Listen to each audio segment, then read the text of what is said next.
Hey everyone, I hope you are staying well. My name is Miranda Gross, and I'll be talking about marriage and courtships across cultures.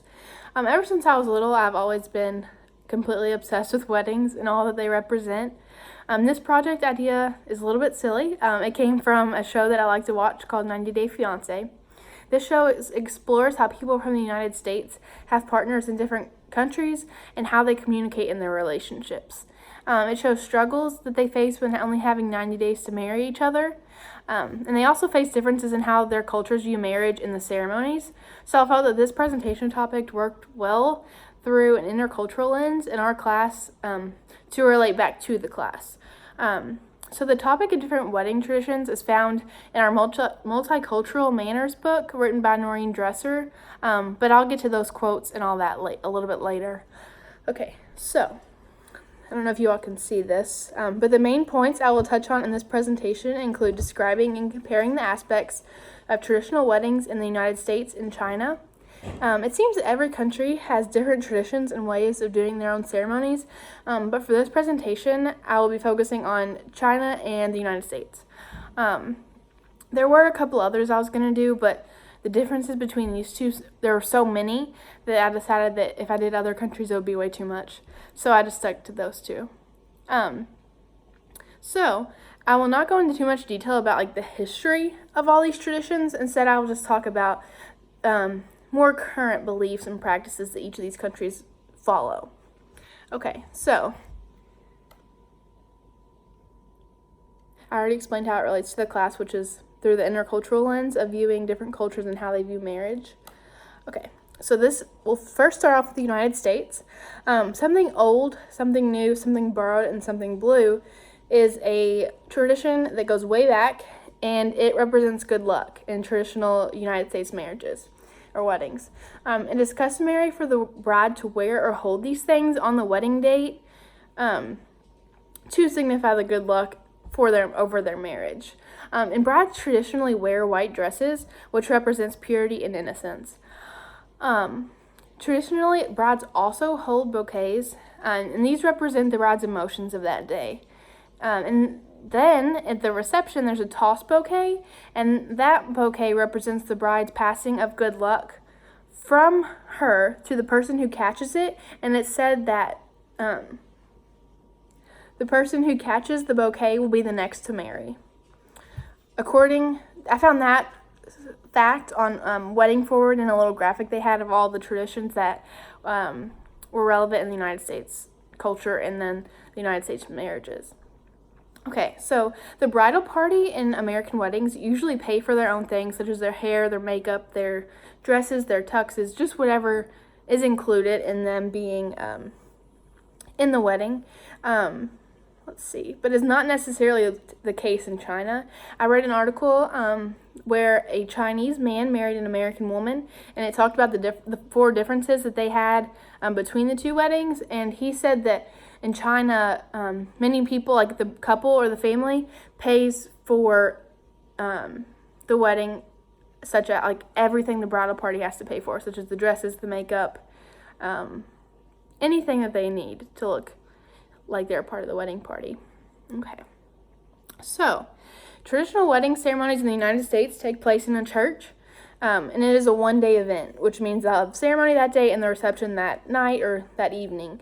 The average age for a man to get married in the United States is 29, and for women it is 27. This information was found on thebalance.com, and that website had a graph showing how in the early 1900s it was the late teens and early 20s, and then how it eventually grew and grew as the decades went by. Emphasis is placed on the ceremony as the most important part of the day, and then after that, the reception follows, and gifts for the couple are usually purchased from a registry set up by the couple themselves. The guest list length on average for an American wedding is 100 to 250 people, and even having those numbers is seen as a huge and large extravagant wedding. Okay, so now we'll switch over to the Chinese wedding traditions. In the Multicultural Manners, Dresser says, when attending Chinese weddings, female guests should not wear black or white. The wedding party will interpret this as a hostile act, for both black and white are associated with death. However, the color red, as seen in these pictures right here, is the most important because it is associated with loyalty, success, honor, fertility, and love. Dresser also says that when choosing the best date for the wedding, the couples often seek advice from an astrologer to see what day is the best day to have the wedding for them and what will bring the best luck. In China, the ceremony is often a very small part of the day. There are many other events that take place, such as a tea ceremony, where the couple offers the groom's family tea, and it'll go from the groom's father to mother, and then in birth order from the oldest sibling to the youngest sibling. And then, after that is done, the family will give gifts to the couple of money or jewelry. After the ceremonies, the reception is expected to have 10 courses, which in the United States, it's usually about 3 courses, and that includes the wedding cake. But the food in China represents different things. For example, long life noodles signify a long and happy union, and fish represents the fulfillment of the marriage. Guests usually don't eat all of that, don't worry. They take 1 or 2 bites and then they pack up the leftovers. The gifts for the couple in China is cash in these red envelopes. The cash amount should be enough to cover their own meal. So if it was a $500 table and there were 10 people at the table, each guest would pay $50. But usually people closest to the couple will pay more, but there's not a set limit on how much or how little is given to the couple, and that was found on ChineseAmericanFamily.com. The only thing to avoid is the number 4 in payments, because 4 is seen as unlucky in Chinese culture. On the other hand, the guest length for the Chinese weddings is 500 people at the minimum. Emphasis is placed on family and inviting everyone you are related to, and then to friends and other people who live in your community. The day after the wedding, the bride kneels in front of the groom's older relatives, and they give her gifts. Similar to the tea ceremony, but it's a way to get the bride incorporated into the groom's family. 2 days after that, so 3 days after the wedding, she'll visit her family's house, where she is seen as a guest now because she is fully accepted into her husband's family. Okay. So the 4 main differences between Chinese and American weddings are that the wedding-related cost, who pays for it, and like how much it is, such as like the gifts that people are given, or the guests cover their own meals, and who pays for like the bridal party things that I mentioned earlier. The reception food is also different because American weddings obviously don't have 10 meals in the reception. The guest list length, and the cash versus the registry gifts.